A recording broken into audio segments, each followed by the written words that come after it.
സല്ലല്ലാഹു അലാ മുഹമ്മദ് സല്ലല്ലാഹു അലൈഹി വസല്ലം. എത്രയാ മരണപ്പെട്ടു പോകുന്നത്. നല്ല ജിമ്മുള്ള മനുഷ്യൻ എല്ലാ ദിവസവും അവൻ എക്സസൈസ് ചെയ്യുന്നുണ്ട്, അവന് പലതരക്കുള്ള എക്സസൈസ് ചെയ്യുന്നുണ്ട്, ആരോഗ്യം സംരക്ഷിക്കുന്നുണ്ട്. കണ്ടാൽ തന്നെ നല്ല മല്ലനാണ്, കാണാൻ നല്ല ചേലുള്ളവനാണ്, ബോഡി ബിൽഡറാണ്. പക്ഷേ അവന് കളിക്കളത്തിൽ കുഴഞ്ഞു വീണുപോയി. എല്ലാ ദിവസവും നൂറുകണക്കിന് പൊറാട്ട തയ്യാറാക്കുന്ന ഹോട്ടലിൽ മാവ് കുഴക്കുന്ന ആളാണ്. സുബ്ഹാനല്ലാഹ്, മാവ് കുഴക്കുന്നതിനിടക്ക് അവൻ തലകുത്തിയിട്ട് മാവിൽ തന്നെ തലകുത്തി വീണ് മരണപ്പെട്ടു പോയി. എത്ര വാർത്തകളാ നമ്മൾ കേട്ടത്. ഞെട്ടിച്ച് കളഞ്ഞില്ലേ നമ്മളെ? നമുക്ക് മാറ്റം വന്നില്ലേ? ബോധം വന്നില്ലേ? അല്ലാഹുവിന്റെ ഹബീബ് മുഹമ്മദുർ റസൂലുള്ളാഹി സ്വല്ലല്ലാഹു അലൈഹി വസല്ലം തങ്ങൾ ജീവിച്ചത് എത്ര വയസ്സാ? 63 വയസ്സാ. അല്ലാഹുവിന്റെ ഹബീബിന് ദുനിയാവിൽ അല്ലാഹ് കണക്കാക്കിയത് 63 വയസ്സാണ്.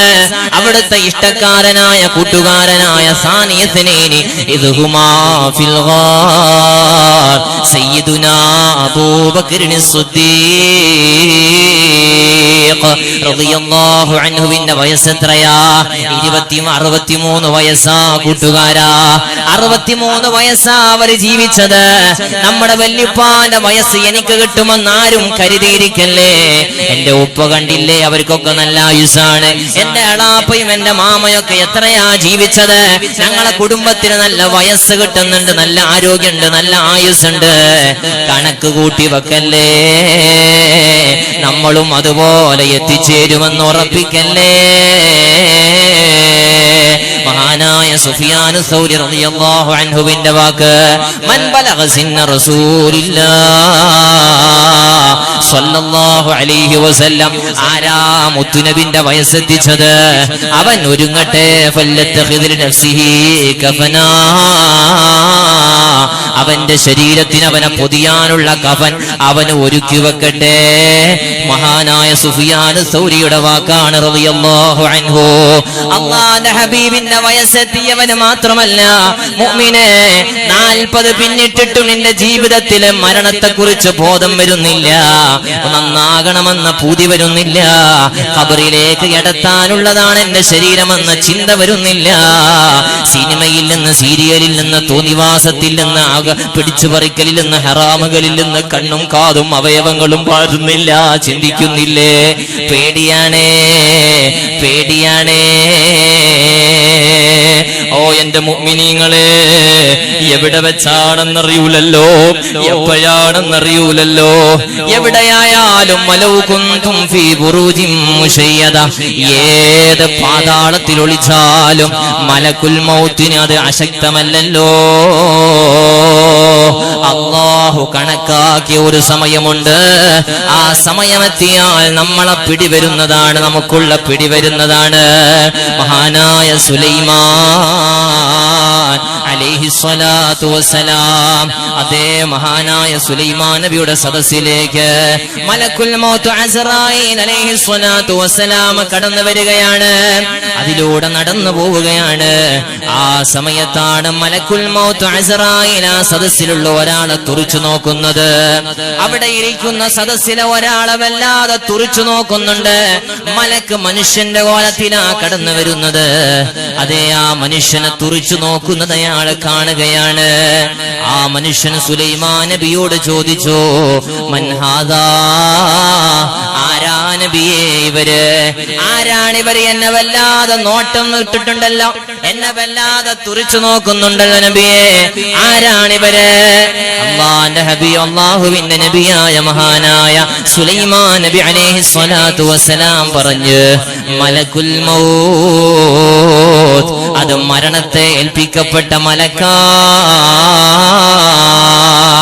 കഅന്നഹു യുരീദുനി, എന്നത് തീരുമാനിച്ചതുപോലെയുണ്ടല്ലോ, എന്നെ ഉദ്ദേശിച്ചതുപോലെയുണ്ടല്ലോ, എന്നെ വല്ലാതെ നോക്കുന്നുണ്ടല്ലോ. മലക്കുൽ മൗത്ത് ദിവസവും വരുന്നുണ്ട് വാപ്പാ നമ്മുടെ വീട്ടുമുറ്റത്ത്. ഉമ്മമാരെ നമ്മുടെ വീട്ടില് വരുന്നുണ്ട്. സമയമായോ ദിവസവും വന്ന് നോക്കുന്നുണ്ട്, നമ്മൾ ഓർമ്മപ്പെടുത്തുന്നുണ്ട്. 70 തവണ വരുന്നുണ്ട് എന്ന് പറഞ്ഞ മഹാന്മാരുമുണ്ട്. അല്ലാഹു അലം ബിസ്സവാബ്. എന്തായാലും മലക്കുൽ മൗത്തും സംഘവും നമ്മളെ എല്ലാ ദിവസവും ഓർമ്മപ്പെടുത്തുന്നുണ്ട്. മരിക്കാനുള്ള ബോഡിയാ മോന്, എത്രയാ നീ ശ്വസിക്കേണ്ടതെന്ന് അള്ള കണക്കാക്കിയിട്ടുണ്ട്, എത്രയാ നീ വലിക്കേണ്ടതെന്ന് കണക്കാക്കിയിട്ടുണ്ട്, എത്രയാ നീ തള്ളേണ്ടത്, എത്രയാ നീ തിന്നേണ്ടത്, എത്ര അരിയാ നീ കഴിക്കേണ്ടത് മുഴുവനും രേഖപ്പെടുത്തിയതാ.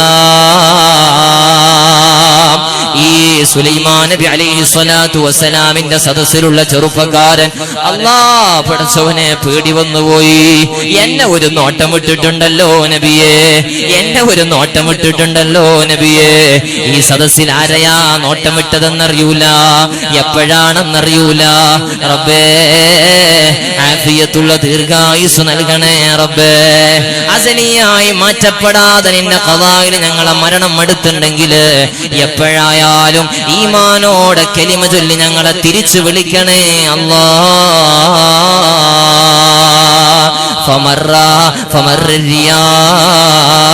ഒരു കാറ്റങ്ങ് അടിച്ചു വീശുകയാണ്, ശക്തമായ കാറ്റ് വരുന്നു. ആ നാട്ടിൽ നിന്ന് എന്നെ ഹിന്ദിയിലേക്ക് ഇന്ത്യയിലേക്ക് എന്നെ എത്തിച്ചു ആ കാറ്റ്. ثم قال الملك لسليمان അലൈഹി സ്വലാത്തു വസ്സലാം, മലക്ക് സുലൈമാൻ നബിയോട് പറയാണ്, മലക്ക് സുലൈമാൻ നബിയോട് പറയാണ്, ഞാൻ അത്ഭുതത്തോടുകൂടെ ആ മനുഷ്യനെങ്ങനെ നോക്കുകയായിരുന്നു നബിയെ, ഞാൻ അത്ഭുതത്തോടുകൂടെ അങ്ങനെ നോക്കായിരുന്നു ആ മനുഷ്യനെ. എന്റെ ഇയാൾ ഇവിടെയെന്ന് എനിക്ക് ഇന്ത്യയിൽ നിന്ന് അയാളെ റൂഹ് പിടിക്കാനാ നിർദ്ദേശമുള്ളത്, ഇന്ത്യയിൽ നിന്ന് റൂഹ് പിടിക്കാനാ എന്നോട് കൽപ്പിച്ചിട്ടുള്ളത്. പിന്നെങ്ങനെയാണ് അയാൾ ഇവിടെ നിൽക്കുന്നത് എന്നാ ഞാൻ നോക്കിയത്. സുബ്ഹാനല്ലാഹ്, പടച്ച റബ്ബ് അയാൾ അവിടെ എത്തിച്ചത് നൊടിയിടയിലാണല്ലോ. നിമിഷങ്ങളെ കൊണ്ട് അയാളെ കണക്കാക്കിയ സ്ഥലത്ത് എത്തിച്ചല്ലോ. അയാള് റൂഹ് പിടിക്കാൻ അള്ള കണക്കാക്കിയത് ഹിന്ദിൽ വെച്ചിട്ടാണ്. ആ സ്ഥലത്തേക്ക് അള്ള എത്തിക്കുകയാണ്.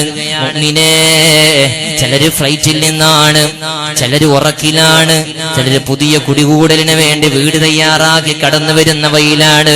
സുബ്ഹാനല്ലാഹ്, എത്ര സ്ഥലങ്ങളിൽ വെച്ചിട്ടാണ് അള്ള പിടികൂടിയത്. അല്ലാഹു നമ്മളെ നല്ല സ്ഥലത്ത് വെച്ച് പിടിക്കട്ടെ.